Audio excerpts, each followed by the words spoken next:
Hey everybody, I'm Dr. Matt Sherwood with Sherwood Spine and Sport. This is our last video in our series going over 4 common exercises that either cause lower back pain or that are contributing to low back pain. So in this last video, I'm gonna be going over actually 2 of my favorite exercises, squats and deadlifts. So I like these for several reasons.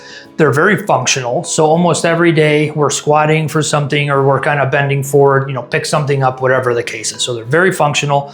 They work multiple muscles at one time. They work range of motion through multiple muscles at one time. They're both good for your glutes, very weak in most people.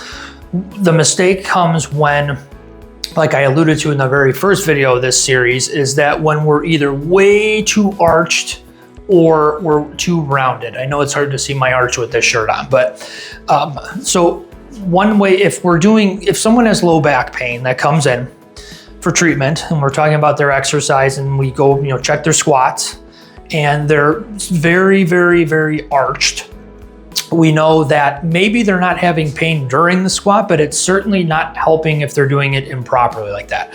So we first want to make sure that they can do a pelvic tilt properly, so we know they can use their core and control their pelvic position properly. So we'll get into this position, and this is what we screen with golfers as well to make sure they can do this so they're not compressing the low back. If we have a belt buckle on, we want to start off with the belt buckle really tilted down, so anterior tilt, and then we want a posterior tilt, and then we want to go anterior again, and then we want to be able to just posterior and get it to neutral. We should be able to do that smoothly, easily, shouldn't be ratchety. So then when we're holding the squat, if it's front squat, for example, and we're too arched, then we can just use our pelvic tilt and then we can get that neutral, and that's gonna be much more safe for the lower back. So if someone can't do a posterior pelvic tilt properly, maybe we just discontinue the squat temporarily till we work on pelvic tilt, they get that down, and then we can transition back into it. The second thing we want to check is shoulder range of motion. A lot of people do back squats, which are inherently in almost every person, unless you're anatomically gifted, gonna cause excessive arching in the low back. So if we get in this position, so for example, my shoulder rotates just about probably 90 degrees, which I would say is probably average. The issue is if we're holding heavy weights up here and then we're trying to rotate, get that bar behind us, and we don't have any more motion, what we're gonna do, we're still gonna wanna get that bar behind the head because we wanna lift weights. So we'll stop here and then we're gonna arch to cheat, and then we'll squat, and then we're just compressing and putting all of the weight through our joints, through our discs, and that's gonna cause injury over time.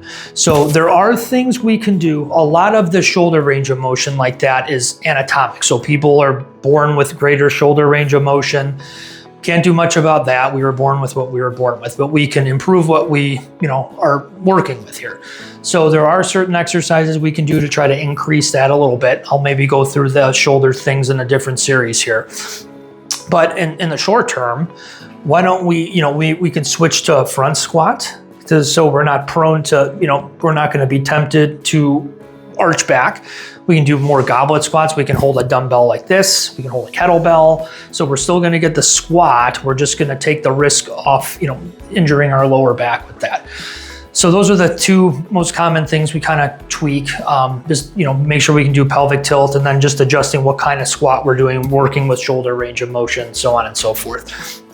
Deadlifts, it's the same exact premise. So we want to make sure when we're going forward that motion is through the hip. We're not just kind of stopping here and then bending down like this. So the motion, the butt goes all the way back. I would initially, with people, I'll have them do no weights, obviously. We'll just do the motion. So we go back, I'll have them use their hand. Do we feel that arch? And if they do, we use our posterior tilt, get that more neutral. And then we try to maintain that as we continue the motion down. And then most people that get injured with deadlifts, it's typically not going down, it's coming back up. And that could be low back, mid back, or neck. Because what happens is we might have some good form when we're down here, so we're nice and neutral, but on the way back up, we either will lift this head up first or we'll lift the chest up toward the window in front of us. I said window because that's what's in front of me.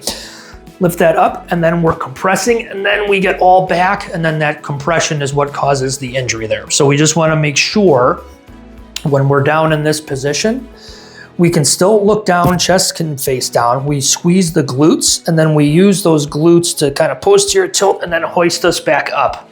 So the deadlift is glute and hamstring dominant. It should not be, you're gonna get your back invariably because just of the motion, but it shouldn't be dominated by the back muscles. It should be dominated with the hamstrings and the glutes. So if you're doing deadlifts and then the next day you're waking up and your back is super sore, probably an indication you're overusing your back. And then there was one more thing about the squat I wanted to mention as well. I think everybody, when they're doing squats, be it school or exercise class, they're taught to keep the chest up. You really don't have to keep the chest up or forward. Everybody's curves, as I mentioned before, are a little bit different here. When you keep the chest up, that accentuates that arch, there's more compression. I think they teach you that in class because when there's 30 people, they can't go around to each person and kind of work on pelvic tilts with them. So they don't want people rounding the back like this. So to prevent that, they just tell them to keep the chest up. You do not have to keep the chest up. What's more important actually is when you're squatting, that the shoulders actually can be in line with the knees here. Hard to see. If we go straight down, they can stay in line with those knees and back up. You do not have to have that chest up so the shoulders are way back. That's just super compressive on the lower back. Hope that some of these tips help.